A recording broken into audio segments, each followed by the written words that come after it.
ఒకవేళ గిట్ట అక్కడ గిట్ట రేటు వర్కౌట్ కాకపోతే అక్కడ వర్కౌట్ అయ్యి రేటు వర్కౌట్ కానీ కాడ వాళ్ళు ఏనన్నారా? అలాంటప్పుడు మరి అధికారుల పర్యవేక్షణ ఎడిపోతుంది, ఆ ఏజెన్సీ వాళ్ళకి ఎందుకు ఇస్తూ ఉన్నారు, మాట్లాడుతూ ఉన్నారు అని చెప్పి కూడా మీరు ఇక్కడ మేము కూడా ఆలోచించాల్సిన అవసరం అయితే కనబడుతూ ఉన్నది. ఏదేమైనా వరుస కథనాలు రాబోతూ ఉన్నాయి. నేను నిన్న చెప్పినాను, ఈరోజు గాపిస్తున్నాను. ఇక కొన్ని ఆర్టీఐ రావాల్సి ఉంది, రేపు మాట్లాడతాను, ఎల్లుండి కూడా దీని విషయంలో మాట్లాడతాను. పిల్లలకు సంబంధించిన వ్యవహారం కాబట్టి ఖచ్చితంగా మా V9 న్యూస్ కొట్లాడుతూనే ఉంటుంది.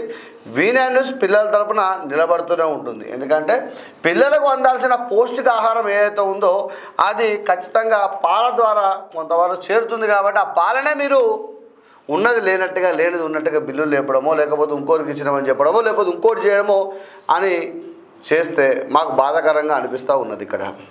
సరే, మీరు మంచివారే కావచ్చు, నాదే తప్పు కావచ్చు, కానీ ఏదైనా